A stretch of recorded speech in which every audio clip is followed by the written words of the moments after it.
you hear rumors about your neighbors being replaced by others that look just like them. Slowly, one by one, you start wondering if there's some truth to it.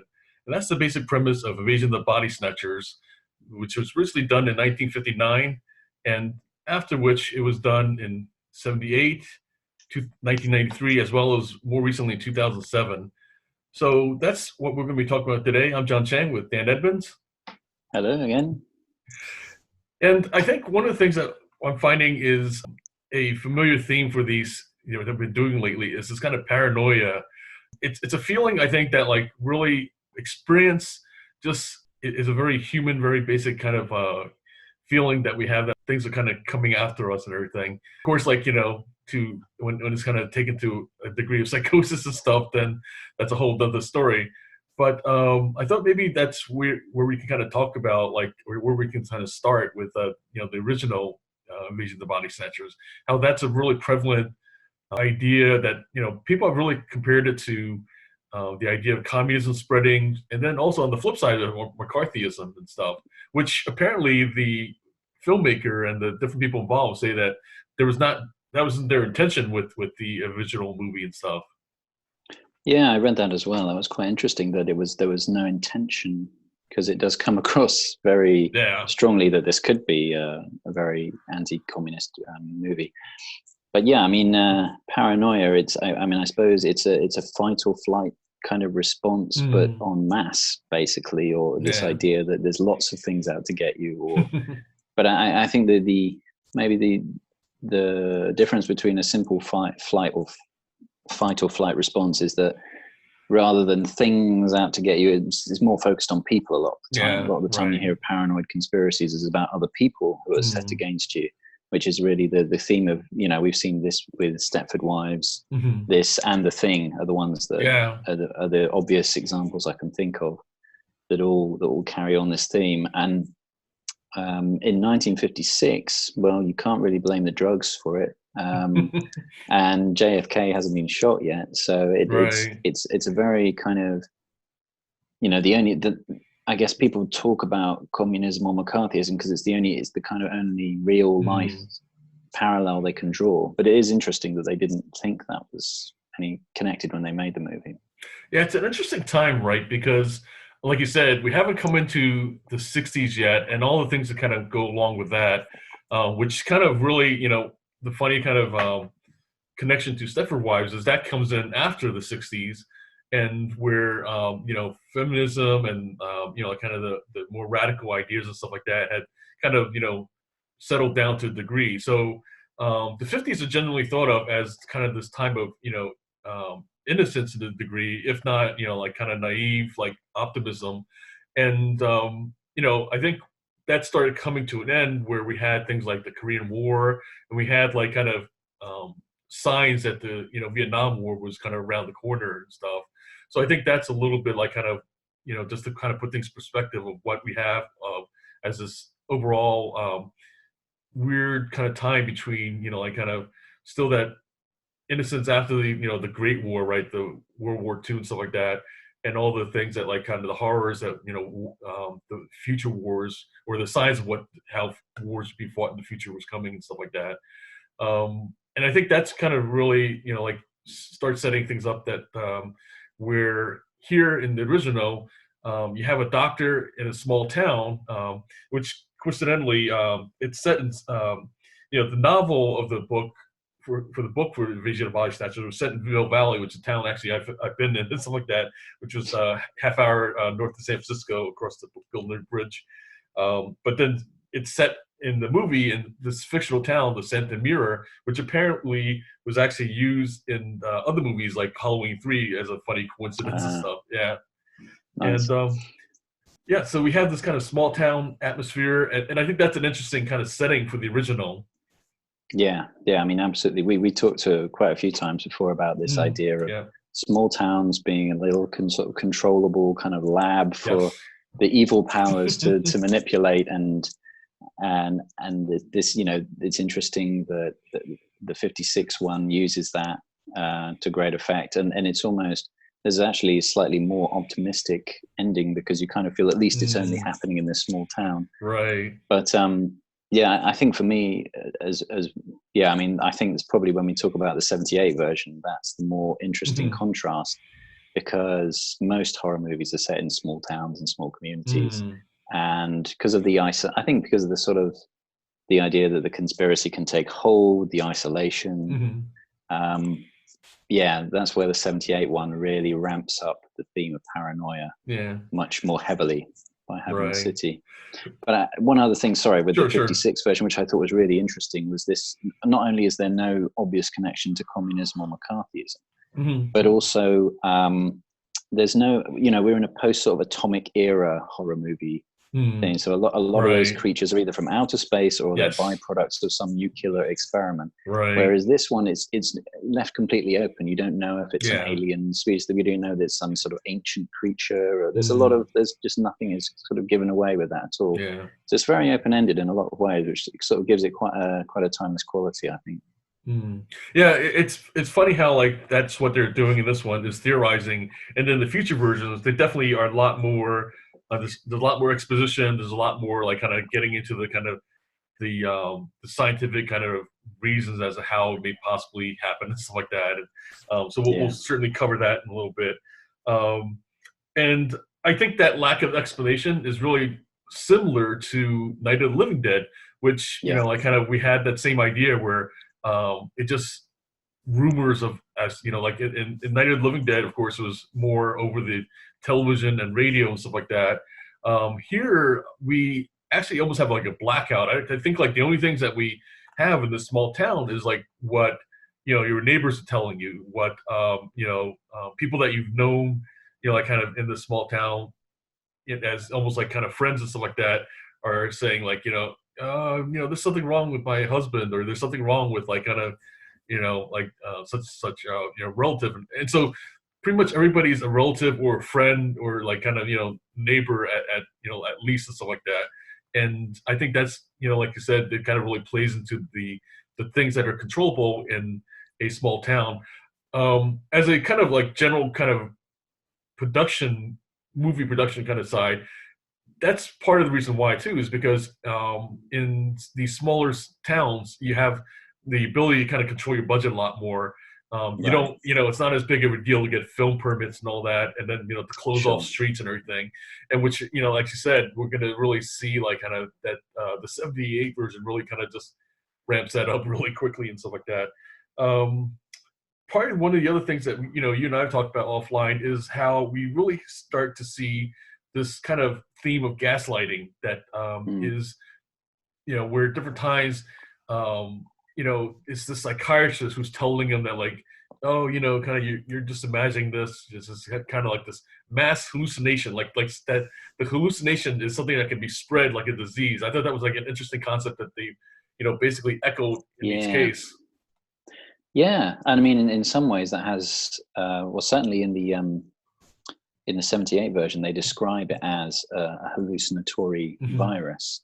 And the interesting thing for me with that is that that's almost like a viral meme they're describing in some respects. Or, right. We talk about the Mandela effect or something like that, where people sort of start to sort of change their opinions on who died and when and things like this. But yeah, that was a very interesting thing for them to mention in that one.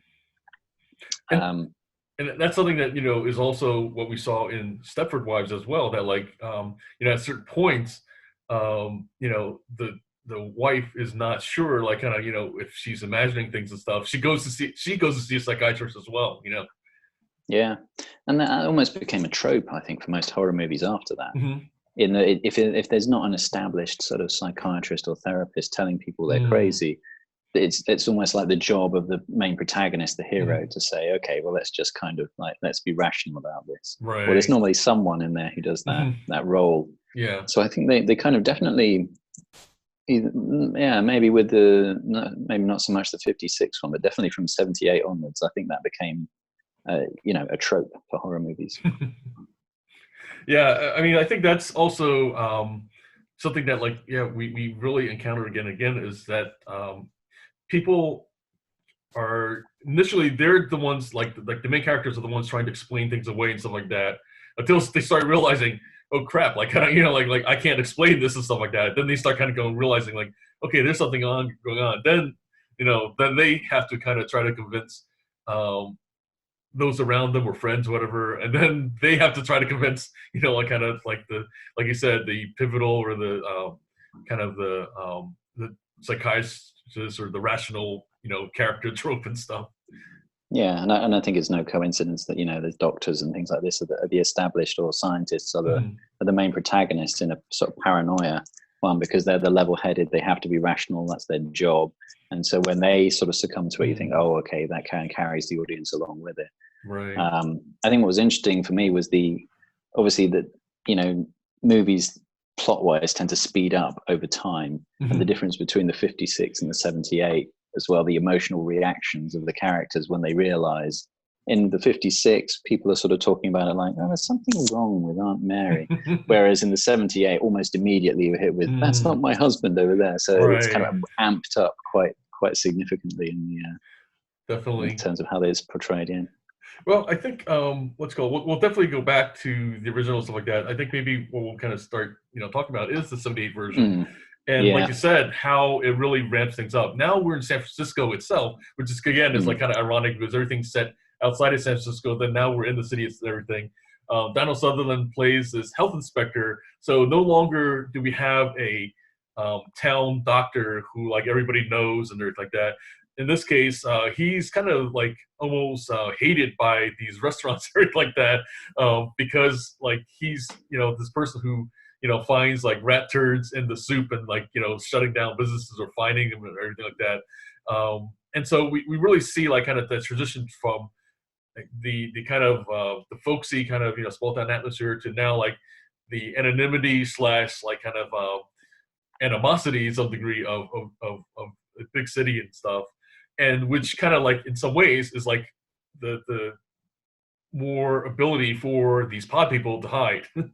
Yeah, I mean the clear difference for me between the two characters in 56, he's the community, rational, level-headed, well-liked doctor. Right. This one, he's like and this is a reflection, I think, of this whole idea of individualism in the 70s. He's kind of like the rebel loner who has his own set of principles, which which he sort of adopts, and maybe no one else does, but he, that's how he runs the show.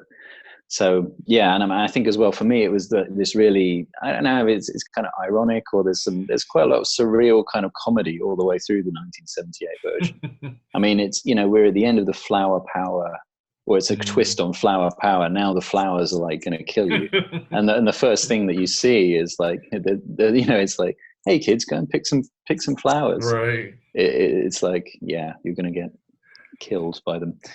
And there's that weird cameo by Robert Duvall. Yes, I was going to say. Swing. That was pretty like kind of like a one-off and everything like that. It's uncredited, and he apparently just did it for free. Like kind of, so I don't know. Like I'm not sure what the story is behind, like kind of how that all came about. That's in itself maybe like a what's called a worthy research project.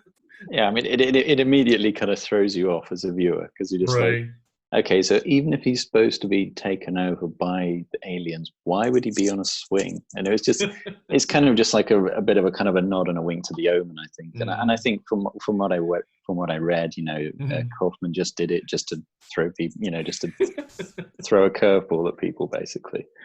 And here, in this version, though, like they're very explicit about like that these spores came from space and they kind of travel through space to descend on San Francisco. Like kind of that's in itself an interesting kind of aspect that like they travel all that way just to make it to San Francisco, and they spread as like kind of like you said, these flowers that kind of become these pods that take over people and stuff like that. So they're now we're kind of getting into very graphic territory. It's like kind of very much like kind of shown as to how these things work, I guess, if you will. Yeah, and I think it's no accident that they went back to do it in San Francisco, because I mean this is the non-conformist capital of America during the 60s, and they're not better than an alien threat of conformity to kind of throw at people. So, right.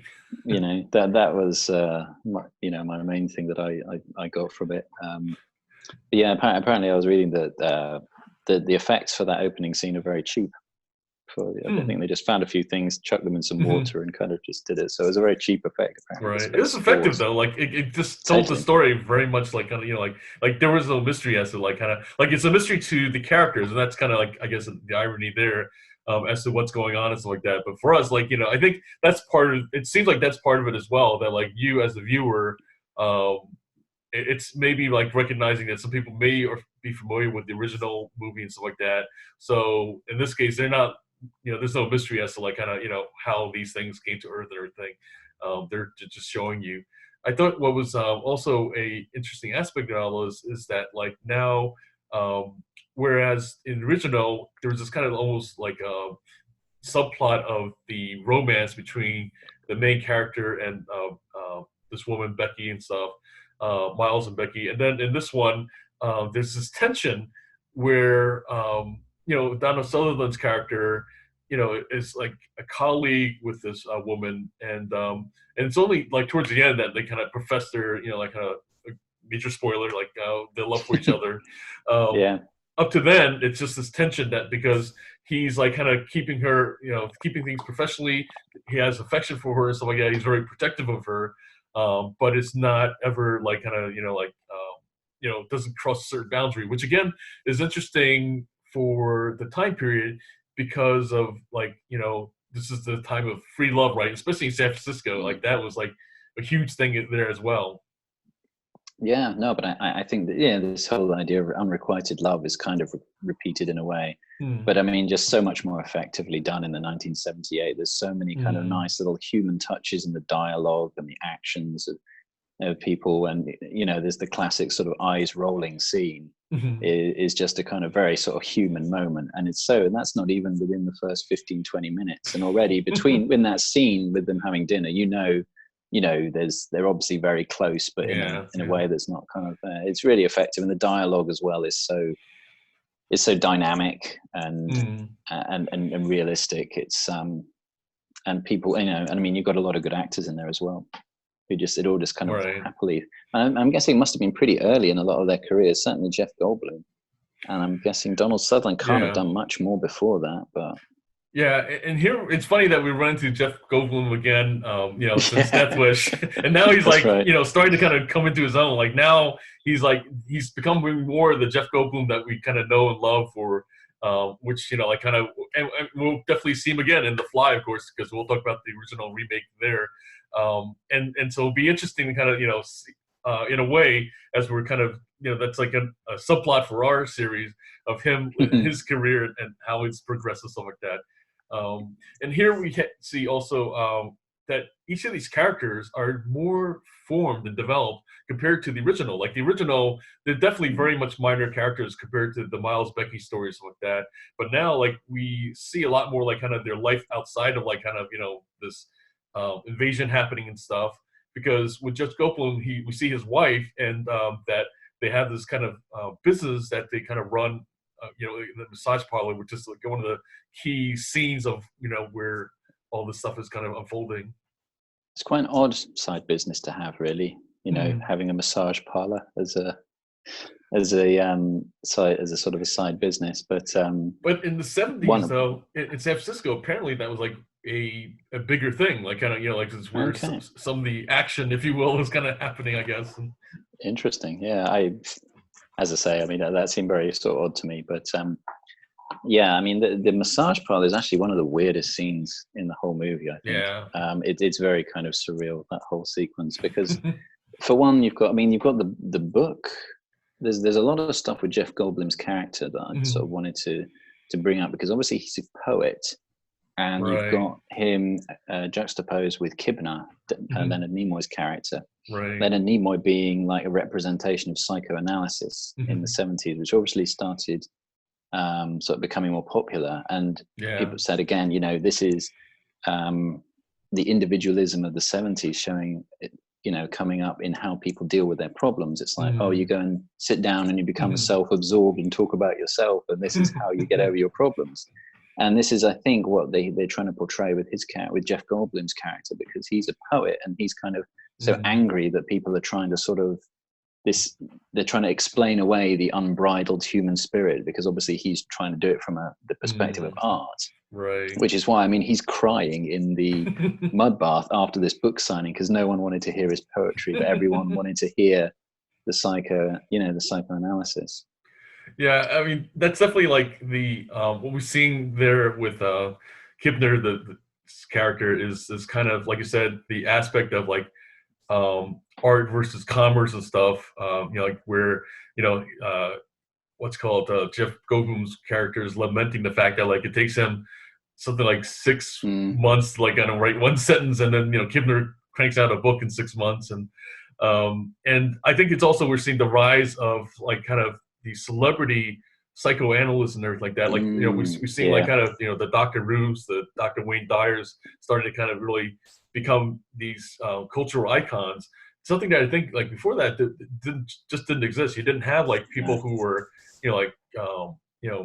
psychological folks that like were celebrated. And like and like you said, we and I'll tell you, like having lived in the Bay Area, like how just about every block nowadays you see a Starbucks and stuff, right? You can't shake a stick in the Bay Area without hitting a psychoanalyst or a therapist and stuff like that. It's just like kind of like just about everybody you run into either has a therapist or is a therapist or and it's like definitely something that's very prevalent. So that's another funny, I don't know like why that is, to be honest, but it's definitely like another kind of thing that really is a very Bay Area thing that like, so I think that's like what's funny for somebody from who's ever lived there, like they like a lot of the different things that are in the movie, and that's something else we'll talk about, is that the city itself is like another character, like as they talk about in some movies, because we really see like kind of these very iconic parts of San Francisco as well. Yeah, there's a lot of really sort of interesting shots of San Francisco the whole way through it. I was reading that apparently Kaufman just went out and didn't tell people he was filming them, was just going out and sort of like driving around filming. And he said that just the atmosphere of San Francisco at night is pretty much like you're in a haunted city anyway. So he just used that, which was pretty interesting. My one complaint with that though is like, okay, you're doing all these great shots of it, then you start off the movie like cracking the windshield, right? And so we're driving around and we're seeing this cracked windshield the whole time. At least get it replaced, like like you couldn't do like you said, have these great shots, but it's like kind of in each place, it's like just basically we're trying to peer through that damn windshield to see it. I know. That was I'm still trying to think about that, if that was kind of trying to be some symbolic thing of like his view of the world is being shattered by this new revelation, or something probably kind of like that. Probably, but still, like it was just annoying, like kind of from a very practical point of view. Yeah, because it was just like the whole time we're so many car interior shots that like we're looking out through that, and it's like kind of and maybe like you said, like it was some artistic kind of reason why he wanted to kind of annoy us, I guess, and stuff. But I like, to me, like different times there's a limit, like kind of like maybe like okay, like few minutes for a few scenes and stuff like that. Okay, we get the idea, Yeah. Now can we like see this great city that you're supposedly taking us a tour of and stuff. Yeah, it was a shame.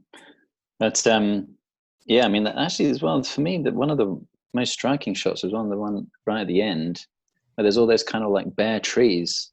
Right when Veronica Cartwright's character Nancy the final twist ending. But those are really bizarre trees, and the fact that they didn't have any kind of living things on them was very kind of, you can almost kind of infer from that these creatures devour everything that's alive on the planet and then go somewhere else, which is maybe why you kind of saw this moon thing at the beginning. But one other really effective thing that kind of really carries over to the other versions is this thing of having the pod people like scream, like kind of, that was like one of the most terrifying things that like they didn't do that in the original, and I thought that like however they came up with that, that's like just probably as iconic now as like something that like I'm sure it's probably lampooned by many other other than this Invasion series and stuff.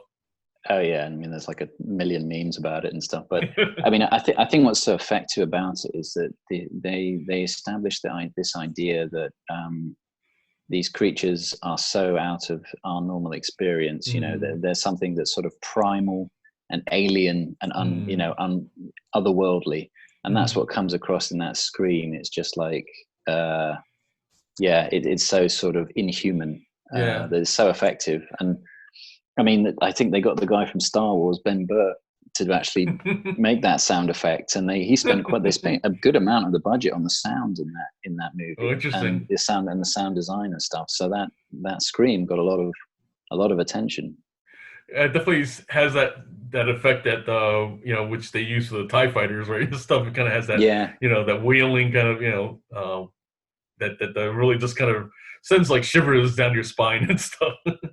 Yeah.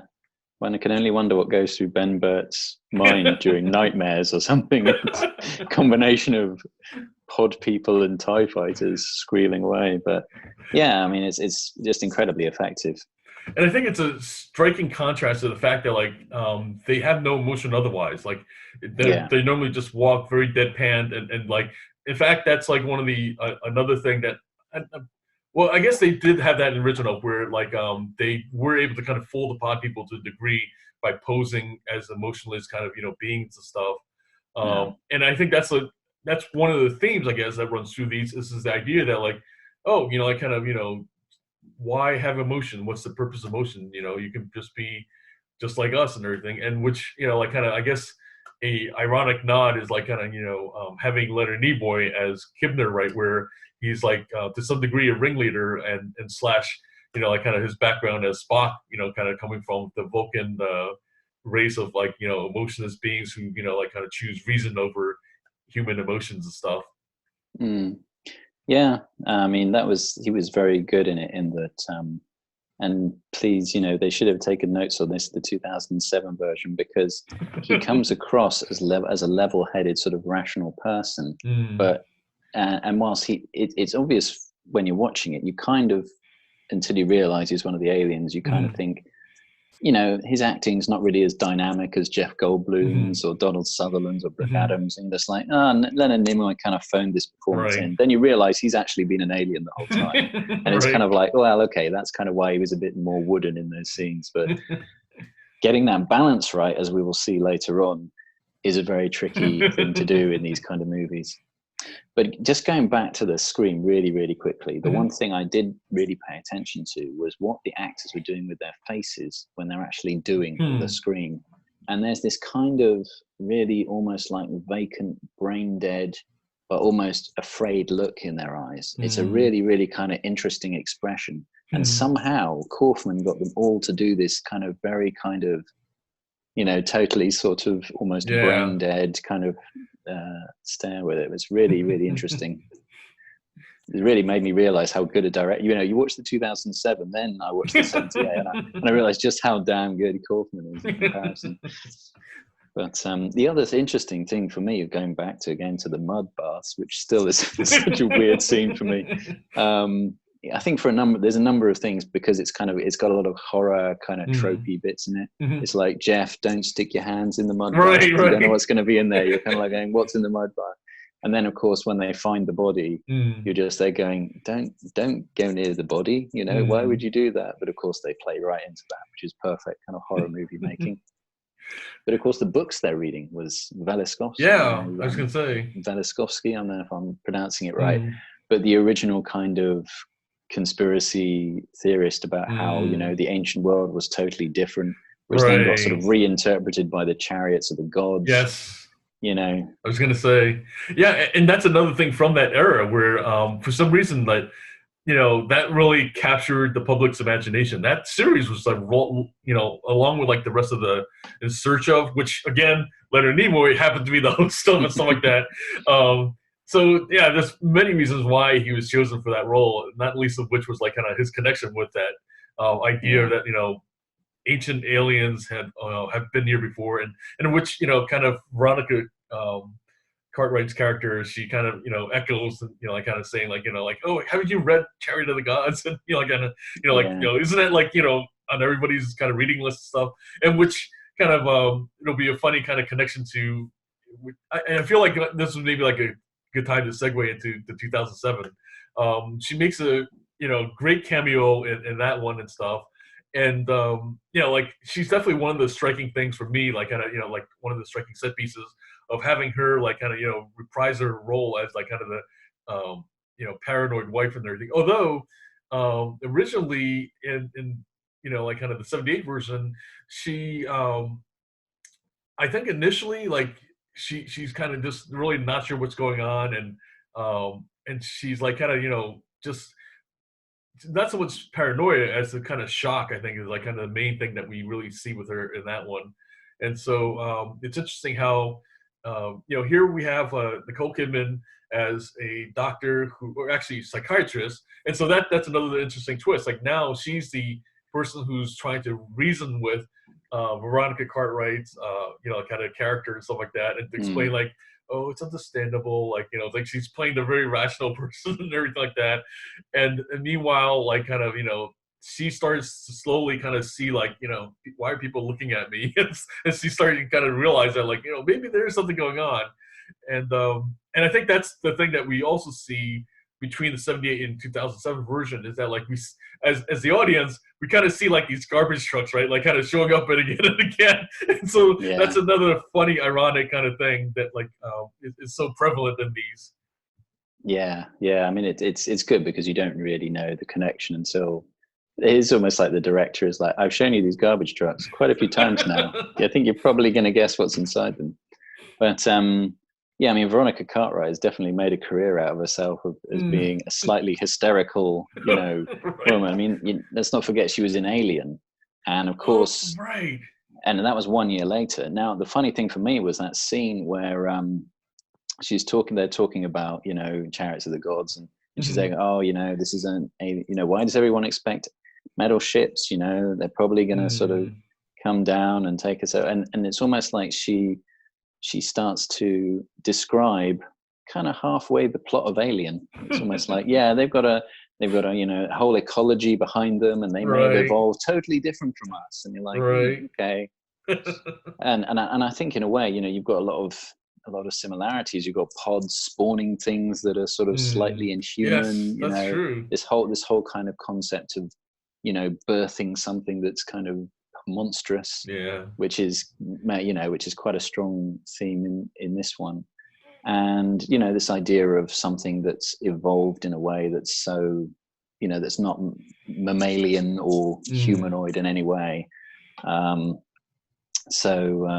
there's a lot of you kind of feel like they refined some of those ideas for Alien after watching Body Snatchers. But let's all go to the lobby. Let's all go to the lobby. Let's all go to the lobby to get ourselves a treat. Yeah, I mean, Veronica Cartwright has definitely made a career out of herself as being a slightly hysterical, woman. I mean, let's not forget she was in Alien, and of course, and that was 1 year later. Now, the funny thing for me was that scene where they're talking about, Chariots of the Gods, and she's saying, oh, this isn't a, why does everyone expect metal ships? They're probably going to sort of come down and take us out. And it's almost like she starts to describe kind of halfway the plot of Alien. It's almost like, yeah, they've got a whole ecology behind them, and they may have evolved totally different from us. And you're like, okay. and I think in a way, you've got a lot of similarities. You've got pods spawning things that are sort of slightly inhuman. Yes, that's true. This whole kind of concept of, birthing something that's kind of monstrous, which is quite a strong theme in this one. And this idea of something that's evolved in a way that's so that's not mammalian or humanoid in any way. Yeah, there's a lot of you kind of feel like they refined some of those ideas for Alien after watching Body Snatchers. But And in the 2007, like, okay, they're very sophisticated in how they explain, like, kind of, and I think the connection there, or the funny connection, is how in real life we've had like some space shuttle kind of incidents happening and stuff like that. So here we have yet another one, so to speak. In this case, like, somehow they attracted these spores, these space spores, that then start spreading, or actually through the space shuttle exploding in the atmosphere, just are spread, like, kind of, throughout a wide range of the country and everything. So there's a lot of scientific explanation as to what's going on. So as opposed to the 78 version where we're seeing, like, kind of, these spores, like, kind of, visually kind of just, and there's really no or as little explanation. Here, like, we have a lot of like scientific jargon and kind of, like medical terms as to, so show don't tell, people. It's yeah. I mean, the other thing is, well, yeah, they've obviously, I guess, I suppose you can look at this, I suppose, kind of current with coronavirus and potentially diseases that are resistant to antibiotics. In this one, the fate of people who get caught by the alien seems to be sneezed to death. That was about as horrific as the movie got. Is like people would all crowd around you and sneeze on you. And then, whereas in the 78, the horror is much more amped up. You've got Donald Sutherland caving their heads in, and their tendrils are taking people over, and then of course, sort of plenty of spoilers here, but you basically turn into a sort of an ashen husk after they've stolen your consciousness. Hence the garbage trucks. But this really dials back a lot of that kind of horror. There's really, it's got a kind of a psychological element, but everyone's fine. We can all go back to business as usual at the end of it. Well, I think what's also interesting, how the 2007 version really makes a big point of, like, talking about how being taken over by the pod people will really kind of ensure world peace that we're not able to have, on our own, because we're such a primitive race that, like, all we do, like, as human beings with our emotions is just, kill each other anyway and stuff. And so we'll all be in a better place in the world, like, like being taken over and everything. So I thought it was interesting how, like, that was really echoed, like, by showing the news, like, kind of, all the different violence, and all of a sudden, like, all this peace started happening once the aliens kind of, the pod people started taking over and stuff. And then, like, there was the one kind of almost like a community or neighborhood United Nations, where, like, at a diplomat's home, there's this discussion around, like, kind of that, I forget exactly how the Russian person put it, but he was, like, talking about how, like, war kind of, like, United States, you seem to have these kind of ways to kind of use war and then kind of, like, to explain it away as to, like, as that being something, just a logical extension of your policy or something like that.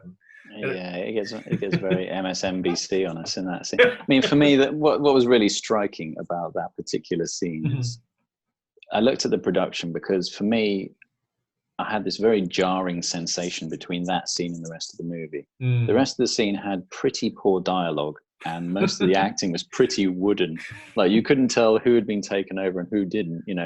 Even Nicole Kidman was just, like, uncharacteristically wooden all the way through. I mean, okay, I don't know what people think about it, but anyway, I mean, it was really, really, I just thought the directing this is awful. But that particular scene seemed to be really quite interesting, and the dialogue was complicated. It was kind of quite sort of, had different angles, and it was quite an interesting sort of conversation. But I found out the Wachowskis were hired to sort of come in and rewrite sections of the movie, and I thought, yeah, okay, clearly that's the scene that they wrote.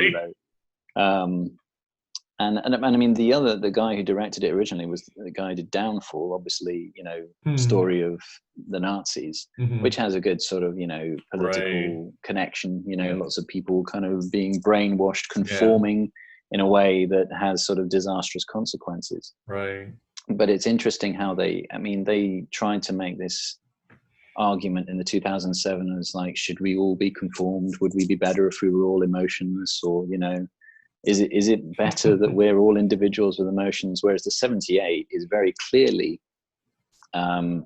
you lose your individuality, you're no longer human, and we're all doomed. You know, you need to be an individual, or there's no. And you know, the very striking difference when you look at world events. I think it was a month after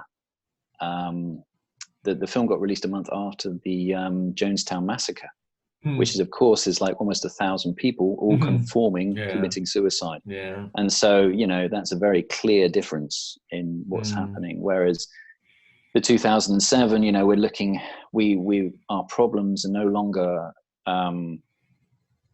centered around cities or localized. We're now thinking in terms of global issues like the environment and political strife. And so that's the way they're sort of reframing it. But yeah, they're very much kind of, they're very heavy-handedly say that maybe we'd all be better off as plants. But I mean, I think as well, I mean, in terms of how that has sort of relevance to society now is, you know, this idea of how good is it to conform or how bad is it to conform? Because, you know, we kind of all, conformity has had a kind of a renaissance, I would say, in the last sort of 15, 20 years. You know, if you're not up on the latest meme or you're not kind of group thinking in certain ways, you know, it's kind of like you're kind of outside of it a little bit. And I think this kind of a result of technology is, you know, a lot of the advertising and the way algorithms work on social media is actually trying to get us to all conform so that advertisers can sell us particular or have predictable results from advertising. Right. So, yeah, I kind of feel like we're heading more towards a pod-like existence at the moment compared to the 70s. Well, we've talked before about this idea of echo chambers, and you know, like that's something that, like, a term I don't think I ever heard of before, but you know, it's really been enabled by social media, and you know, like even like kind of, you know, things like the MSNBC's, you know, Fox News of the world, that like where you pretty much have media / social media appealing to people to, you know, kind of have, like you said, a group think, like kind of, you know, like you're either with us or you're something else. Like kind of, it's not even against us. It's just like, you know, you're either with us or something else. Like kind of that's the general kind of feeling. And I did want to kind of like mention, like I kind of touched on a little bit. The one quote that I did copy from all this was the Russian dude, you know, at the event and stuff like that. And he said, all I'm saying is that civilization crumbles whenever we need it most. In the right situation, we are all capable of the most terrible crimes. To imagine a world where this was not so, where every crisis did not result in new atrocities, where every newspaper is not full of war and violence. Well, this is to imagine a world where human beings cease to be human. And yeah, I thought that was like kind of just, you know, that had to be, like you said, just a Wachowski touch, you know, in terms of the dialogue, because like you said, a lot of the other dialogue is not nearly as sophisticated, or for that matter, like kind of, you know, a striking an idea. But I think, you know, like it's, I mean, I find that for me, like, you know, despite all the different things that like kind of are flaws of the 2007 version, I wish it had, you know, nailed it more, because I feel like it did have some good points. It did have, you know, kind of the real potential for it and stuff. But instead, we have like kind of, you know, this thing where, you know, like I said, Nicole Kidman's not like kind of at one of her best performances, and then meanwhile, Daniel Craig is the funny kind of thing. Is like this is just after Casino Royale, but he's this friend zone James Bond.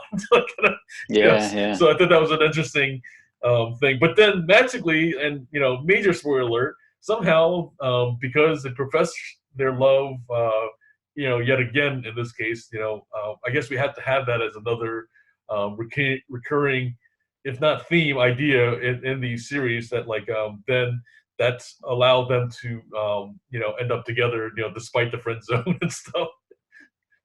Yeah, and I mean, it, you know, you know, everyone gets better. You know, it's like anyone who's not been shot is fine. They could, you know, they just release a new airborne sort of vaccine. Right. I almost sort of, you know, think is this propaganda for vaccine makers, and like, yeah, sure, alien invasion, no worries, we'll just like spray a bit of vaccine, everyone will be fine. The 70s one is like, there's no hope whatsoever. Even your leading man is going down. Like there is absolutely no one surviving this. And it's, of course, that makes it that much more frightening when you're watching it. And of course, the final twist. Apparently, they didn't even tell Veronica Cartwright about that when they shot that scene. They kept it as a surprise right to the last minute. Right. But, yeah, I mean, there's another quote, actually, if I can find it, about, this whole idea of, it may actually have been in the 78 one. Yeah, they actually have a quote in that where they talk about viruses that can take hold in cities where, thrive on devastated grounds, like the war-torn cities of Europe. Right. So it's kind of, there's also some sort of subtle nod to conformity in society being, there's obviously a Nazi kind of connection there. And I suppose when you see that with the police, there's clearly you have to mistrust the police in the 78 version as well. Right. There's a that's where the paranoia builds up. You pick up the phone and they already know who you are. Yeah. And so this, I thought it was a really cool touch. Yeah. So I mean, they really. I didn't tell you my name. Paranoia. Yeah, right. So yeah, but that, I mean, I'm trying to think what else is in the 2007 one that really. I mean, the soundtrack was just awful. It was. And I think it's just kind of cynical. And maybe I'm just too much of a 70s individualist, but it's kind of like, really, you're trying to make the argument that we should all just be conforming, and that's how we'll solve all the world's problems. Because I mean, if anything, we know that that's not going to work, because there's the quote, empathy doesn't scale, and a lot of these, I think about this thing where I'm sure it was, again, Carousel of Progress. Sorry, going back to Disney, where it's all about, when the television is invented, everyone's going to sort of learn Greek and Latin. It's going to be this wonderful education tool. Right. So there's this idea that whenever there's a technological improvement, it might have the potential to solve all the world's issues, right? So I'm sure when the printing press was developed, Martin Luther thought, yeah, man, we're just going to sort Europe out. No more witch hunts. And then, when TV came out, everyone thought, oh, great, we can learn a whole stuff. And then it was the internet, and everyone thought, oh, yeah, this is wonderful. We're all going to sort of share information. We're all going to get so smart. And now it's AI, everyone's just saying AI, and it's just like, oh, well, let's just give up on the environment. We'll just keep working on AI, and that'll just fix all our issues for us. Which I just think is just clearly, if history will teach us anything, it won't. There's got to be some other mechanism. Maybe, but in some respects, some people do argue that we'd have to somehow recode our DNA or our minds, because we're so invested in self-interest that we can't actually make empathy scale. We're just incapable of it, and this is the only way we could really solve global issues. Well, I mean, that's that idea though was echoed by Khan actually in the original Space Seed, where he talks about he's a product of kind of this eugenics war, right? Apparently in that series, or in that kind of litany, or and what happened apparently was that the human being had this war that was from that, and he talks about how human beings, despite all the technology advancement like that, they're still as primitive as they were, so he basically is saying, you basically, screwed yourself over and stuff like that. I'm just a product of what you created. And, much as then ultimately they sent him off into space as, the ship being called Botany Bay, this idea, sending him off world so they don't have to deal with him and stuff like that. Which of course creates all the other problems that, subsequently happened in the future episodes and the movie and stuff like that. Oh, well, you know what? That just made me realize that gives us an excuse to rewatch Star Trek 2, because they basically kind of remade it with the second Star Trek movie, didn't they? Okay, cool. We'll add that one to the list. And then speaking of technology and AI and stuff like that, another kind of funny connection to the things we've talked about before is Jeffrey Wright in the 2007 version showing up. From, of course, the Westworld series, and he's looking very much like the Bernard Arnold kind of character already, where he's the scientist, that in this case he's on the force of good and helping us to find this cure for the plague that's been spreading with the pot people and stuff like that. And I guess that's a funny part about all this as well, is like we've in this case, I guess that's another reason why they call it the invasion, is that like they're kind of getting away from this pot people image, and they're trying to, like I said, it's on one hand, like it's not very scary when they're kind of vomiting at people, stuff like that. But I have to admit though that like so as a funny aside, I think I've had it so much in my head, and I think maybe it was like because it was one of the last things I watched and stuff. But I had a dream where I'm hosting a poker game, with like these mob underworld and stuff like that, and somehow Daniel Craig was in the game and there like that. So I think I must have made a connection to Casino Royale, and I'm thinking to myself, I think by now you should probably stipulate in any future contracts for your movies that you get to check the drinks. That's right, yeah. Because I think that's like apparently like kind of even in this movie that like how he got taken over and stuff like that, and I think that's something that he'll have to like kind of just make sure that to avoid like situations where he doesn't see the bartender making his actual martini. Well, I mean, I would say for germaphobes, the 2007 must be quite sort of horrific, because, oh my God, but between being sneezed on and people sort of like spitting stuff into coffee, it's kind of like, it's more kind of like, it's just kind of really distasteful rather than actually horrific in terms of, but yeah, it just shows you, things creeping up and grabbing hold of you and screaming at you was the 70s idea of threats, and the 2000 idea of a threat is someone putting something in your coffee or someone sneezing on you. Life clearly has got more comfortable since the 70s. But actually, that's just sort of like going on that as a point. I mean, we're watching a lot of these 70s movies and they're pretty bleak, but I mean, I was doing some more reading, and cities in the 70s were pretty bad. Crime and murder was like really in a pretty bad state, I think, in a lot of cities in America. And that's probably why so many movies in the 70s are set in cities and have, such dark themes. Death Wish is brutal. Yeah. And I think Taxi Driver and all these kind of movies. That's true. People losing it in big cities, Yeah, that was definitely like this period where people had a very grim image of like kind of things, and which kind of a funny thing to our interest and stuff is that's why like George Lucas decided to kind of make Star Wars, was kind of creating this movie of hope, like kind of in the middle of all the like, because you had all these kind of crime movies, you had all the folks kind of doing these darker kind of themes and stuff like that. Like you said, the Taxi Drivers, the Godfather, the on and on, like kind of between Coppola, Scorsese, like they which was kind of like this new wave of cinema having these darker themes and stuff. He wanted to kind of do something that was different, which like in some ways I think some of his friends, to be honest, like really poke fun of him, because he was friends with each of these people, with the Scorsese, the Coppola and stuff like that, and where he wanted to do something that like he didn't care that like they kind of like laughed at him as creating this fairy tale and stuff like that, and like kind of one of the people that kind of really supported him and kind of said hey, go do it and stuff like that, was Steven Spielberg, coincidentally, which again he also started kind of creating these more hopeful after Jaws, of course, and stuff, and which is a whole other story. But also like then we had like kind of his rise with like as opposed to like darker alien movies and stuff like that. He had Close Encounters of the Third Kind. He had E.T.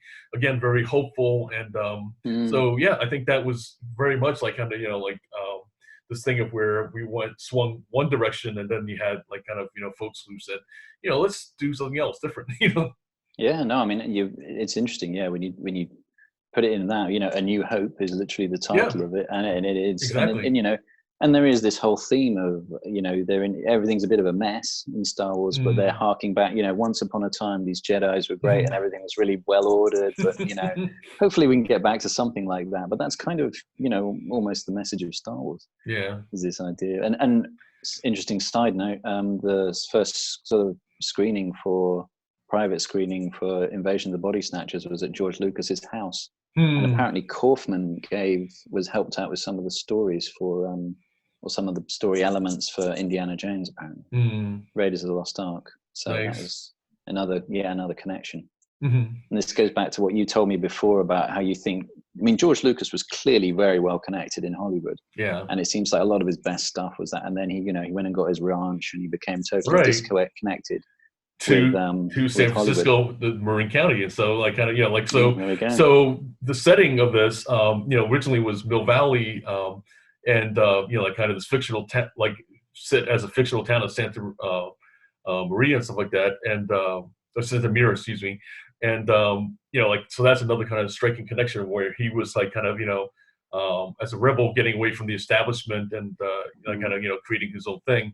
And, which like, the origin of that as well was like kind of his involvement with Francis Ford Coppola, who, he was the kind of the one that set up shop there in San Francisco.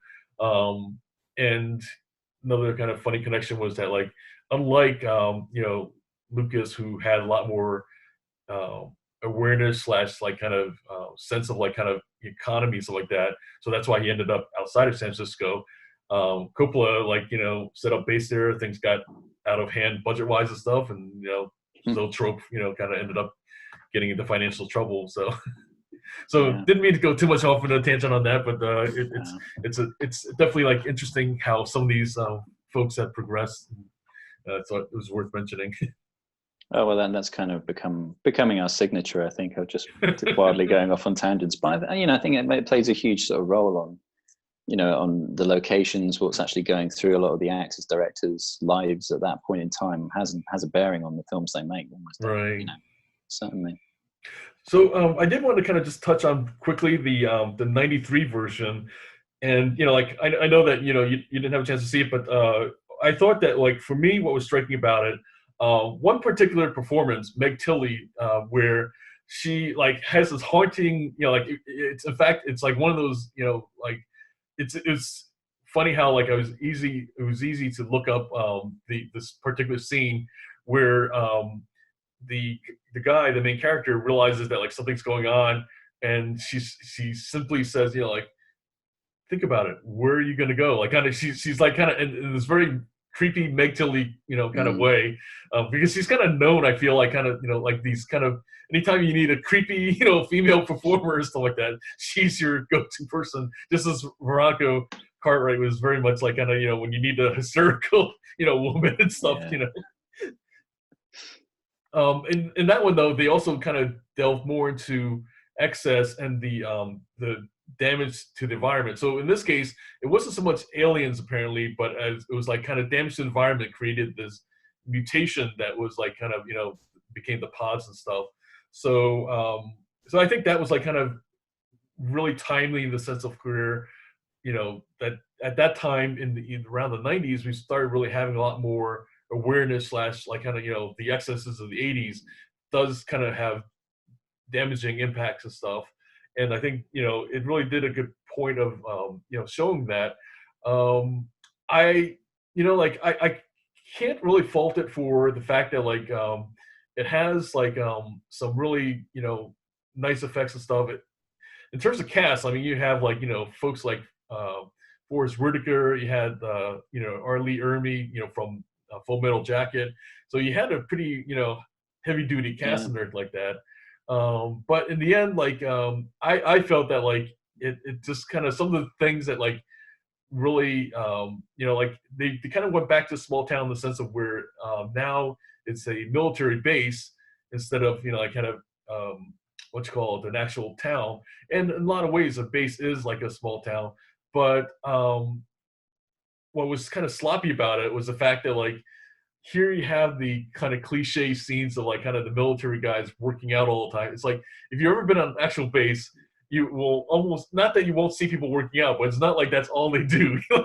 They're just constantly doing physical training. It's a little much. Like, kind of, where like every scene has like people doing jumping jacks and push-ups and climbing obstacles and stuff like that. It's like, I've yet to go to a base where you see that like 24/7 and stuff.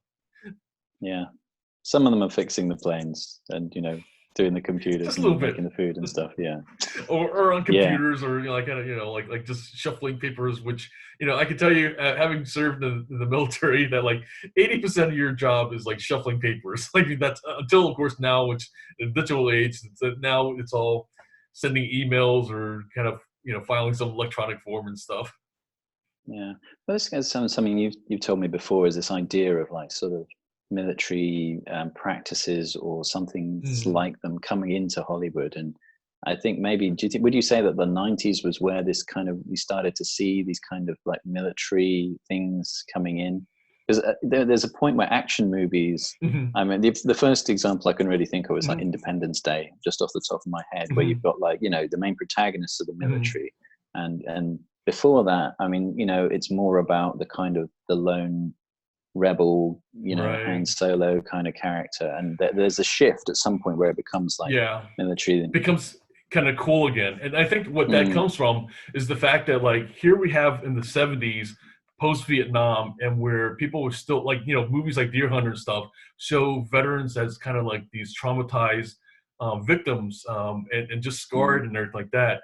But in the late 80s, 90s and stuff, we had Desert Storm, Desert Shield, like kind of, that now, in fact, I remember specifically, kind of serving that time where people like were so like, it was almost like kind of this, I can't even call it a renaissance. It was more like something where like celebration, if you will, of this idea that like now we brought the pride back, like kind of like this is post Reagan, and like who was really praised for how he really supported the military, not only like kind of in terms of emotionally stuff, but he really did like build the forces back up. I mean, at one point we had this thing called the 600 ship Navy, which we have not come close to that again, but like we were building towards this massive fleet that like you just it just like kind of in terms of the economy and stuff, which then of course subsequently people kind of really criticize them for spending money on that and nothing on social issues. But the main thing though, out of what you said, is that like there was just like kind of a lot more pride, a lot more support in the military, as opposed to like kind of treating them as something shameful, being killed, baby killers when they're coming back from Vietnam. And that's something that like in my generation, I can only imagine what it was like for these, veterans who like, either gave their lives with limbs and to come back to that kind of hostile environment versus when we came back, like kind of people were like, like, you guys did it, and getting military discounts and just like, stuff like, just very different kind of, you just can't really compare like kind of, what we experienced versus what, the people from that era experienced and stuff. Yeah. Fascinating. Yeah.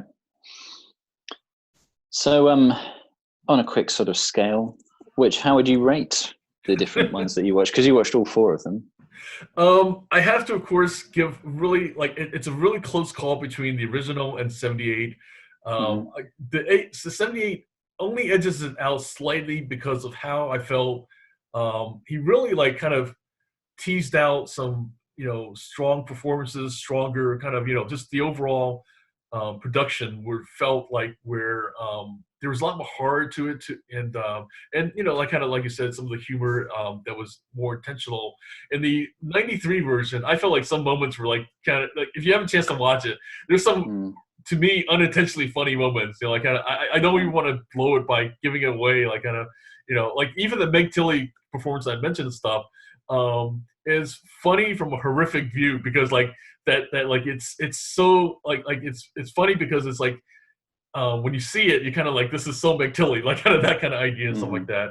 And then like there's this little boy that like and that's something we haven't talked about, but like how like the family dynamics seems to change between these movies, and I thought that was like an interesting that's very kind of choice. We haven't really touched on that at all, actually. That's like one of the major sort of things. You've gone from an unrequited love to the 2007 definitely sort of they kind of they hinted it with the 78, and that the opening scene is Art Hindle and Brooke Adams, and she falls asleep with one husband and wakes up with another, and this kind of thing of like, do you know your partner really well, which kind of takes us back to the box a little bit. It's another kind of question in that, but in the 2007 one, it's definitely much more the family unit. How well do you know it starts off with the broken family, right? And then, but then like we have this kind of semblance of a family in the ending and stuff like that. And I thought that was like kind of interesting choice that like, you had to have like kind of, this new family, if you will. Yeah, absolutely. Yeah, that was a very sort of striking difference. I didn't even realize, to be honest with you, that Kevin McCarthy's character was divorced in the original. I must have just missed that bit in all of the nice sort of easygoing 50s dialogue. But I totally missed that. So it's obviously a theme they carried on. It was also like an interesting thing of like having the where we had like Veronica Cartwright show up in kind of in the 2007 version, and then in the 78 version we had Kevin McCarthy. Yeah, it's kind of just popping up like kind of they're coming like kind of just it's almost like a continuation of the original, like kind of he's still running and telling people that trying to warn them about that they're coming and stuff.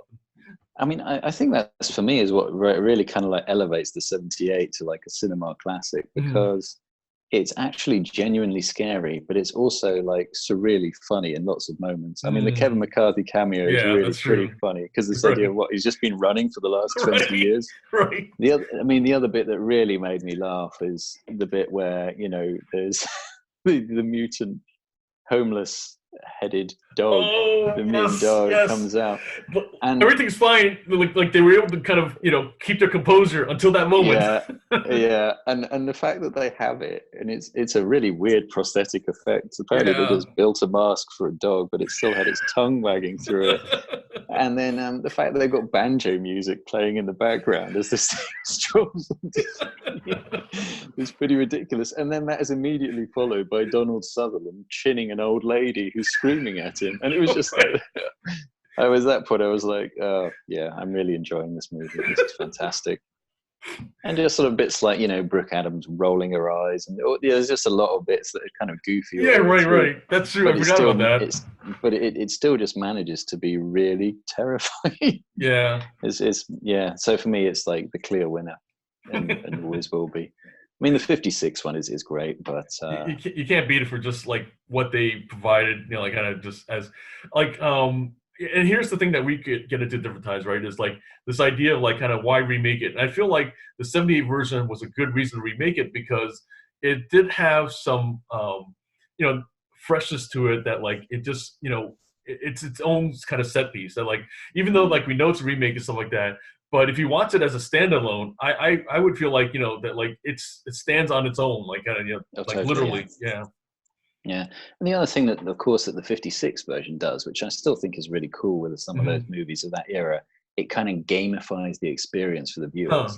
Like a lot of the horror movies and monster movies from that era, they have this bit where, there's the character who breaks the fourth wall and says, don't look out your window or they'll get you, don't do this. And in this one, it's like, don't fall asleep. They're out there. You'll be next. Point. You'll be next. And it's kind of, they really kind of game, they add these kind of like fourth wall breaking mechanisms, and that's really clever.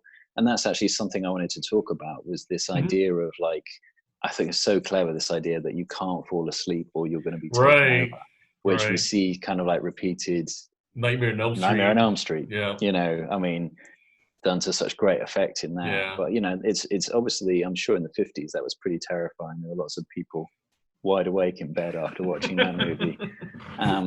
But it also kind of it makes me think about some of the other, especially the 70s movies we watched in terms of zombie movies, various other things.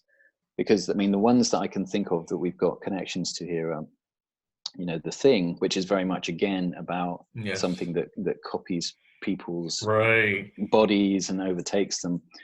But there's the subtle difference between Body Snatchers and The Thing is that in The Thing, you get this sense that, okay, first of all, every part of it is alive, which is not something you feel like the pods are easily replicatable and they die, but they'll just replace it. Whereas there's this more sort of urgency with The Thing, and it is one big organism that's desperately trying to survive. But the difference with the Body Snatchers is that, and where the paranoia comes in, is you get the feeling that rather than just surviving, they are actually engineering their host's downfall, which is not something you get with the Thing. You just feel like you just don't want to get in the way of that thing. But as long as you just left it in the Antarctic frozen, no one would have a problem. Right. But, you get the feeling they're very much more aggressive. Oh, interesting. Yeah. That the pot people were kind of, they're looking to kind of spread and stuff. Yeah. Whereas, like you said, the Thing is kind of just a unfortunate kind of rediscovery and stuff like that. Like it was just something that like the people stumbled upon. Whereas, kind of here we have these spores that are like searching out for the next planet to devastate and stuff. That's a good point. Yeah. And also this idea of like, with zombies, that there's a similarity in that we have varying levels of conscious will in different zombie movies and horror movies. In Night of the Living Dead, you've got completely kind of brainless things that just want to feed. Right. Whereas body snatchers are still kind of like emotionless zombies, but they have all the human faculties. Right. Which is interesting. It's something that they do make it a significant point, is that like they, you keep all your memories, everything's the same. You won't feel a thing. Like kind of, if anything, that's the only thing that like is only taken away is your feelings. Like that is the handicap that we as human beings have. And so, that'll be removed now, kind of because you'll be one of us, like kind of, and that's funny how, that's like, see, like, I think that's one of the things that like is a theme not only in these movies but also Star Trek, where Spock kind of struggles with that as a Vulcan, that like, because actually like if you for those who are maybe not as familiar with the Star Trek series, he's actually half human, half Vulcan, and his character struggles, and something that we only see in the remakes of Star Trek that like where he struggles with that kind of being having his feet in both worlds and stuff, the human emotion world and then the logical kind of world of the Vulcans and stuff, and that he struggles with sometimes like thinking that that's a weakness of his. And then one of the things that like the Star Trek series overall celebrates is this idea that, it does make us weak to a degree, but it's also our strength in the sense that like then we have things like compassion, we have things like, love, like something that like, which ironically that he ultimately feels that like that's like kind of what he really, is a thing that he takes from his human mother, that like that he would never give up and stuff like that, and which is why apparently that ultimately he leaves the Vulcan planet behind and joins Starfleet and all that kind of stuff, and begins his adventure with the crew of on their journeys and stuff.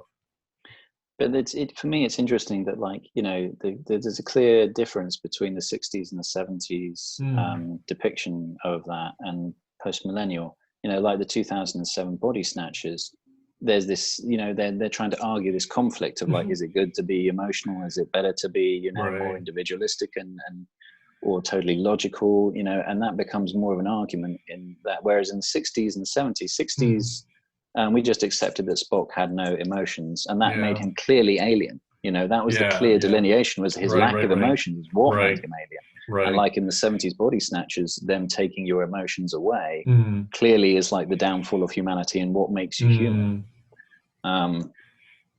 So yeah, and I mean, also the other thing I thought about is this, sleep being this sort of this threat, this mechanism. This threat of sort of unconsciousness. And whereas like the Body Snatchers take away your emotions but leave maybe your ability to reason and function. Zombies take away your emotions, your abilities to reason, leave you in a sort of an animal state. So it's kind of like they're almost like stripping down different levels of humanity depending on the type of creature you've got in your horror movie. But it's much more subtle, I think, Body Snatchers in that respect. A zombie movie. But, Good stuff. Alrighty. So I think, kind of one of the things that we haven't talked about is about kind of the next kind of upcoming. I think my thought was like kind of along the lines of like diving a little bit more into kind of humanity or lack of it, so like that. Red Dragon / Manhunter, I think, is like an interesting look at kind of the darker kind of ideas of humanity or lack thereof and stuff. Yeah, absolutely. Yeah, it's a good one as well. They're both good movies, which is helpful. Other than that, do you have any other last thoughts about like kind of the Invasion series? And for me, like one of the most interesting things that I didn't realize or didn't know was like kind of I had also heard the idea that like that this was like kind of symbolizing McCarthyism, communism, stuff like that. And really, like it's funny how there was really no evidence of that, like kind of based on like you said, the interviews and everything. But like I think like all good art is that like different times, part of what makes it really just something else is that the fact that like you can interpret it however different ways. And I think that's the thing that like that for whatever reason this story that really starts off as a essentially a B movie, but then became something more because it just kind of did tap into something deeper in terms of our psyche with paranoia / this idea of conformity versus non-conformity and stuff. It just really kind of hit these different nerves, I guess, for our human minds and / emotions. Absolutely, yeah. I'm just I suppose there is one other thing I wanted to bring up. This was something that I read an article by Ann Bilson, and that's this idea that when you're kind of a monster can only be scary if it is somewhat humanoid. If it's too far away from being a human, it's not scary. But it's actually like the subtle differences with a human that actually makes things creepy and scary. And I think that's almost completely summed up in the final kind of Donald Sutherland image. It's like something that's human but isn't. It's right. So, and also one other thing I did think about was whether the idea of the body snatchers and the pods was all kind of an idea of, is there any connection to genetic engineering or people being grown? Because I mean, Aldous Huxley wrote about that in Brave New World in the 30s and postulated that. So it makes me wonder if there was some of that was also a kind of inherent fear of what the future might hold in terms of what we might be able to do. Yeah, it's never dealt with, I think, as kind of openly as the other ideas we've talked about and stuff. But I'm thinking that like it's something that like is in the back of our minds, and like we do get into a lot more as being like kind of in the forefront with movies like Logan's Run and stuff like that, which again is a 70s movie, which ironically is one of the few movies that I don't think as far as I know, I don't think it's been remade. I mean, I have to check that one. Yeah, we'll have to check it. That's one of my favorites as well. Yes. I don't know. I have to check that one, but yeah, I think. But that definitely that idea of monsters being kind of at least somewhat human and stuff like that. It's absolutely like kind of, and it's also I think a great connection to the Hannibal Lecter character and stuff like that, where here's this being that is human in terms of appearance, but is very much a monster, and I think that's something that taps into something much more, which we'll definitely cover then when we talk about Manhunter and Red Dragon stuff. So, absolutely awesome. So once again, I'm John Chang with Dan Edmonds, and we'll look forward to talking about future discussions of originals versus remakes.